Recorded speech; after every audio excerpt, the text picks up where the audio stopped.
Right, Amazon have just launched something new and the clock matters here. It's called Amazon Now. The second you tap order, a stopwatch starts. It's Amazon's new same day delivery service, groceries, household bits, the things you've run out of, off the shelf to your door in under 2 hours. And if you've got Prime, the delivery's free.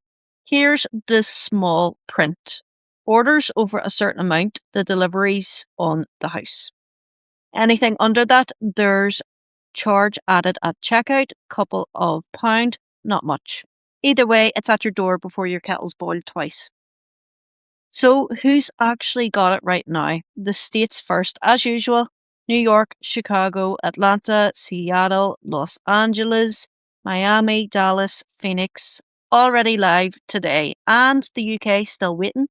We always seem to be the last on the list, but Amazon say we're up next. So that's the deal. Tap order, stopwatch starts. 2 hours later, it's at your door. Same Amazon faster clock, less hanging around. And that's it.